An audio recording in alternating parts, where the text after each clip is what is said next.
And, I actually never understood why the Chargers cut Chris Chambers.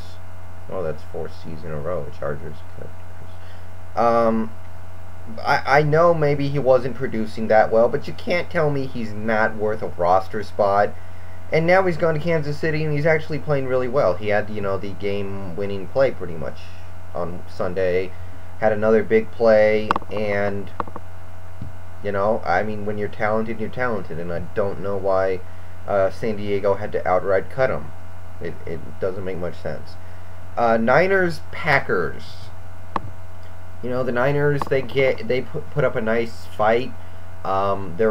They seem to be doing real well running, simple, streak route down the middle with Vernon Davis. That seems to be a pretty productive play that netted them a lot of positive plays in Sunday's game. Alex Smith looked pretty good. They got away from the running game, and I know they fell down way behind early, but you can't get away from Frank Gore too much, because even though Smith looked good, he still completed less than 50% of his passes, which was obviously costly. What else? Crabtree caught a touchdown. He's starting to look better and better, although ever since they signed him, they've only won one game, so it makes you wonder a little bit, makes you think, but I don't know. I mean, maybe the schedule just got harder. And I was actually impressed by Green Bay. I thought they ran the ball well. I thought they controlled the game.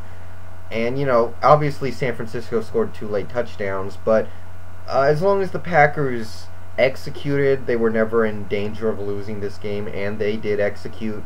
Jennings had an awesome game. I thought actually Rodgers got good protection from his offensive line for once. And, 6-4. I'm almost ready to start thinking that maybe the Packers are good again. I think I'm almost there. Yeah. Cardinals, Rams. I know we play the Rams next week, and they're putting up fights against good teams like the Cardinals, and last week it was the Saints. So I'm still going to expect to win on Sunday, but they've been putting up fights lately. It's admirable, and maybe they're a little better than their 1-9 record indicates. But Bulger's going to miss 3 to 6 weeks. There was kind of a countdown in everyone's head. When's this guy going to get hurt? And it did take a while, but he's hurt now. And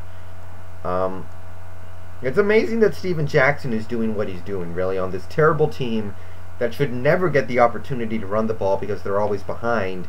Steven Jackson is still having this really good season, and it's definitely something that is probably a little underrated by everyone, even though he is getting some attention. But, Arizona, they might be better than they were last year. I'm really surprised, but, Warner got hurt. Leinart had to come in and finish the game, and that would have been a good opportunity for them to fall apart, but they didn't. I thought Leinart played pretty well. They ran the ball great all over the Rams. I mean, there were a lot of long carries, but running the ball is running the ball. Both Bolden and Fitzgerald had huge games. It felt like it was an opportunity for Arizona to find a way to lose this game, and they didn't. And I actually thought that was pretty impressive. So, got to give them credit there. Definitely. Chargers, Broncos. I picked the Broncos as my sleeper this year. I felt so good after they started 6-0. And I'm going to feel so cheated if they end up going 6-10 or some crap like that, because they had it. They really did. And I guess you can point at the Orton injury. I guess you can say they're not quite done yet, but God, now even their defense sucks. Can't stop anyone. They got shredded by the Ravens, the Steelers, the Redskins, and now the Chargers. It's a pattern now. I mean, the first 6 weeks their defense was awesome, and I don't know. I don't know how that happened.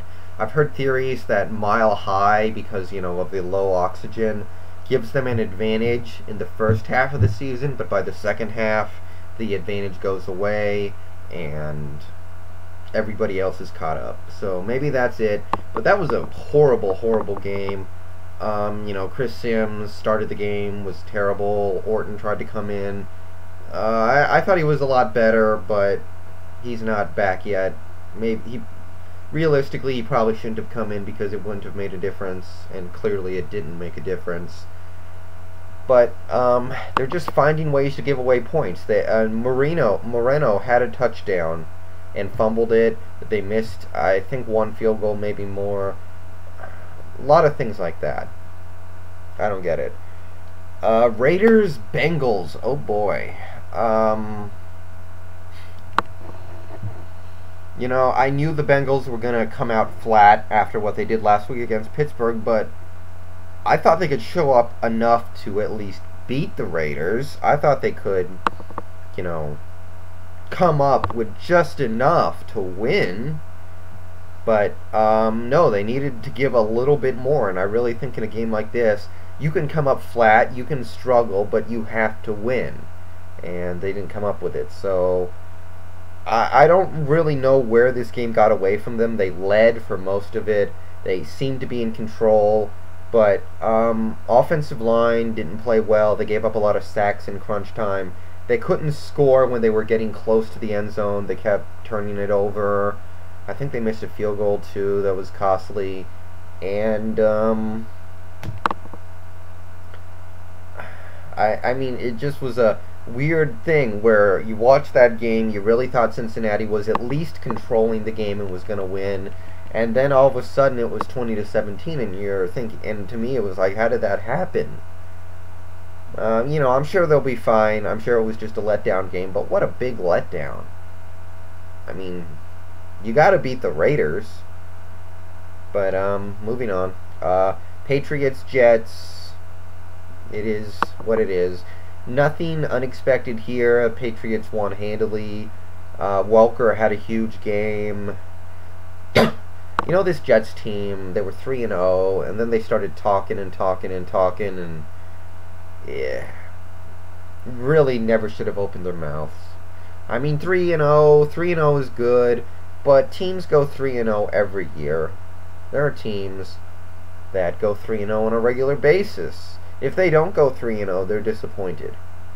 And they really should have just knocked it off. I don't know. It's a shame too, because that team looked really good to start the year, and I think they're going to be good in the future. I think they've set themselves up for a good chance, next year or the year after. But it looked like they had an opportunity to make a run at it this year. Eagles, Bears. I didn't watch this game. I was watching a movie. I thought, I can miss this one, so I missed Devin Hester mooning all of America.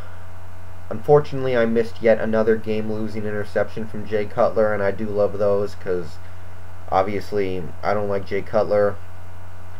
And I really couldn't tell you too much about this one, so there's not a lot I can say here, but pretty much based off what I could tell from what happened in this game, kind of what I expected.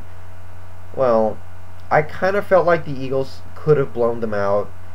Actually, I thought there would be more booing of Jay Cutler in this game than there probably was, but there was probably some booing out there because he did have the opportunity to win the game at the end and threw the pick. So, I don't know. And finally, Titans-Texans. I don't get the coaching in this league sometimes. Okay, so the Texans have the ball with 8 seconds left on the 31-yard line, so it's a 48-yard field goal. One timeout, so there's time to run one more play to try and pick up 10 yards, make it a 38, 37, maybe even a 35-yard field goal. You call a timeout. There's just enough time left to kick it, and you've set up your kicker for a 10-yard shorter kick, hopefully. And they just do a crappy kneel down to get in better position for the kick in terms of, the hash marks. So I don't get it. I don't know why you wouldn't try and get the ball closer when there's the opportunity to do so. I think kicking from 10 yards closer is a bigger deal. than getting the ball, 1 yard to the right or 1 yard to the left. And, Chris Brown's not a very good kicker. He's having a bad year.